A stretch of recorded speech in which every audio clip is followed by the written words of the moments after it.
So now moving on to the actual matchups.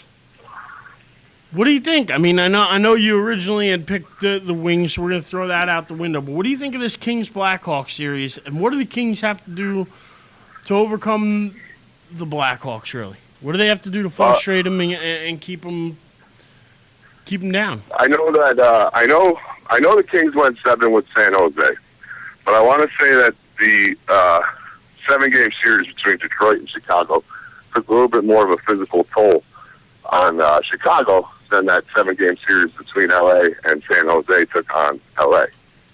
I know it's only a little bit, but I just feel like LA is going to beat them. They have that physical style, and they have a better goalie than Detroit did.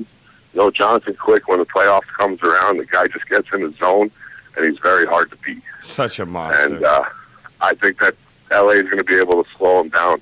I do see it going 7, and it's really hard to say that the guys who won it last year are going to make another appearance, but I'm going to have to go with LA in this one.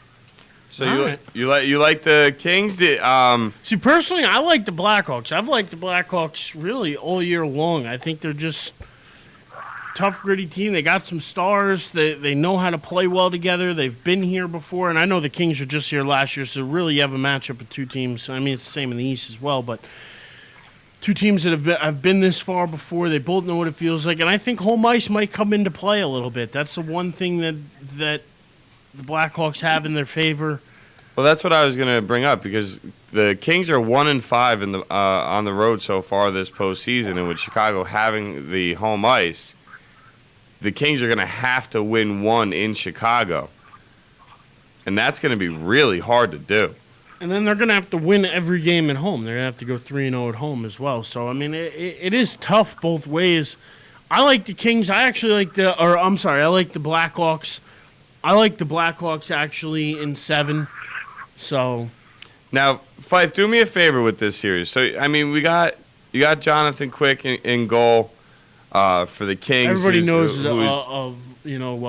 Toes from the Blackhawks and knows of the big stars.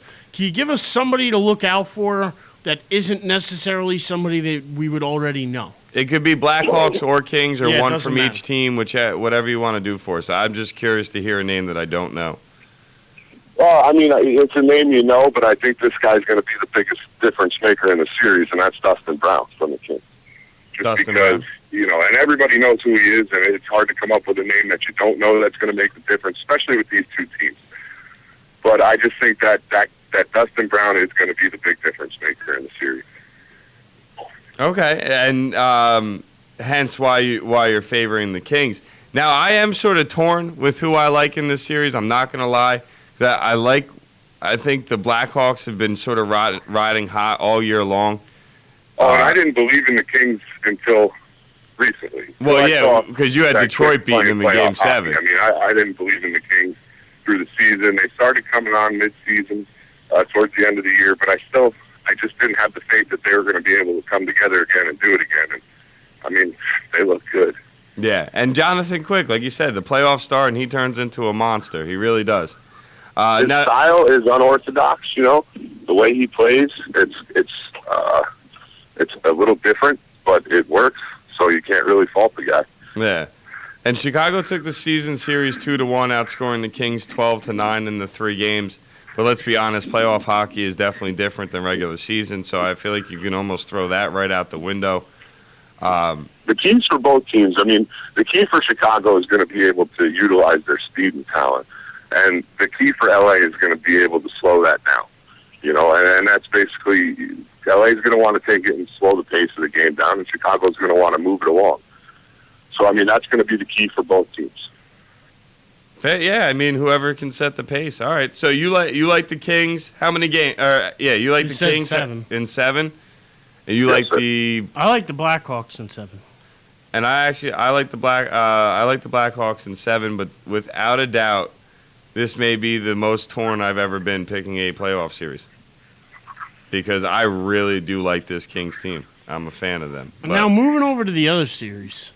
Because I got to tell you, I think this series doesn't go more than 5, maybe 6. I think Pittsburgh handles Boston pretty well.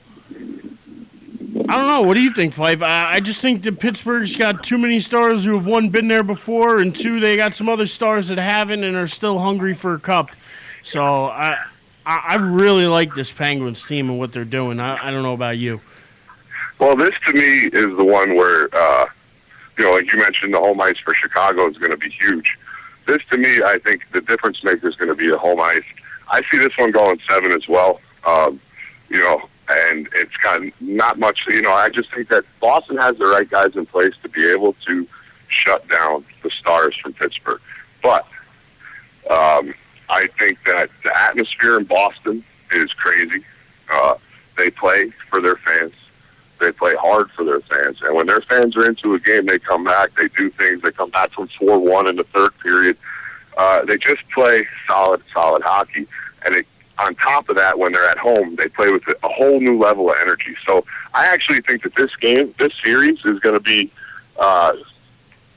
every home team is going to win each game, and they're going to go 7. Okay.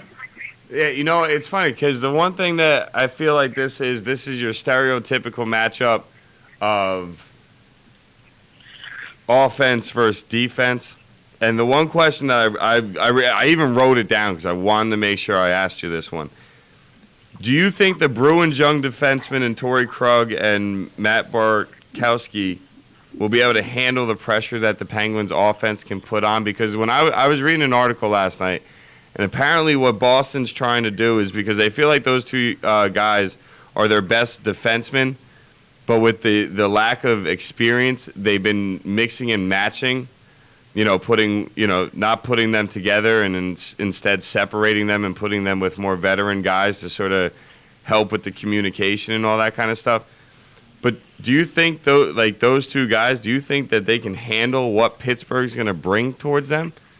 Well, the most interesting part about it is that one young player, they were going to trade him away for Iginla, and he's been such a force for him in the playoffs. So I guess it kind of worked out that Iginla went to Pittsburgh, but, he was originally going to go to Boston, and then he chose Pittsburgh. So that's another little interesting thing for this series as well. But, they have some veterans coming back that they're going to put into the lineup, and they're not going to hesitate if these guys can't handle the pressure of an Eastern Conference final to dress those veterans and get them back in, But their veteran defensemen are getting healthy. They were banged up last series, This extra time they've had off, a little bit of extra time, it's going to help them. So they were lucky. Char is just a beast, too. Char is a beast. It's got like 17 if there's anybody who can shut down Crosby, it's going to be Zdeno Chara. I think Crosby's the one guy you see take one hell of a beating this series. Chara was the one who pretty much shut down Rick Nash in the Rangers series. Every time he was out on the ice with Nash, he pretty much neutralized him to where Nash was of no impact. He's his length. 6'9". Yeah, his reach is crazy. It's like coming down on somebody that there's nothing else like it. As a forward, you don't come down on guys who have that reach. As a defenseman, when you're skating back into your zone and you got a guy coming in on you, you want to keep him stick length away with your hand on your hip, your stick hand on your hip, so that he doesn't know the full length of your extension. So imagine that extension with a 6'9" defenseman. Yeah, I mean, there's some big boys. I'll say that much. So what's your prediction? What are you giving us in the Penguins series? I'm going to take the Penguins in 6. I got Pitt in 7. Pitt in 7, Pitt in 6. I'm gonna go Pittsburgh in 7 as well. I think this series I think what happens is the Boston's defense starts slowing down the Pittsburgh offense as the series wears on.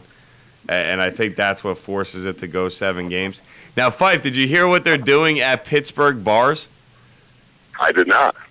Almost all bars in the city of Pittsburgh today is the last day that they are serving any Boston brewed beers. So no Sam Adams of any type or any other beer from Boston will be served in Pittsburgh while this series takes place. I love stories like this. The one that sticks out to me a little bit, I just was reminded of it a few days ago. I just love the rivalry and the way that happens. Back in '94 when the Rangers were in the finals against Vancouver, I don't know if you remember, the big chant was 1940, because the Rangers hadn't won a cup since 1940. Okay. Well, somebody at the airlines, at Air Canada, took the time to make the bag tags for the Ranger player bags all be tagged 1940. So when I hear little rivalry things like this, it makes me laugh and it makes me chuckle, and I like it. I think it's cool. I do too. I mean, and that's the thing. I think if I'm I'm a player on Pittsburgh, like that makes me feel good. Like the whole city's behind us. Like that's freaking awesome. You know what I mean? Like I highly doubt people are like, oh, well, I can't go out to the bar now because they don't have any Boston Lager. Like no, people don't think like that. Like I drink a different beer. So like it's like the business. I'm sure they have local breweries there that maybe they brought in a couple of kegs from that they wouldn't normally bring in from local breweries, and they'll be serving those instead. Yeah, when I heard that, I'm like, that's freaking awesome. You got to get into this kind of stuff. There's a reason that fan is short for fanatic. We're all psychos in our own ways. We love our teams. And I will say, though, I think this Pittsburgh-Boston, like, let's put it this way. Let me ask you, if you could only watch one series, which one are you watching? I'm watching the LA-Chicago series. Okay. I was very curious on that one because, I mean, honestly, I'm going to try and watch both. I got to work Saturday night, so I'll miss Saturday's games. But I'll get a chance to watch some of these series. There's no way I'm going to miss them. What kills me, though, is the Western Conference games don't start till like 10, 11 o'clock. Actually, Saturday, like I said, on that NBC Sports Network, you're going to get Kings Blackhawks at 5 p.m.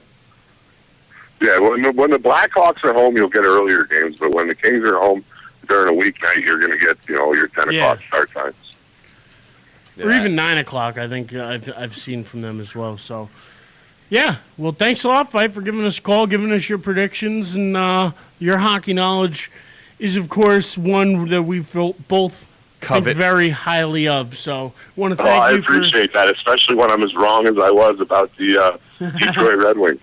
Hey, listen, it doesn't matter. Listen. Predictions are one thing. Well, I'm wrong all the time. You just move on and pick another team. Yeah, you just go again, That's the best part about predicting sports.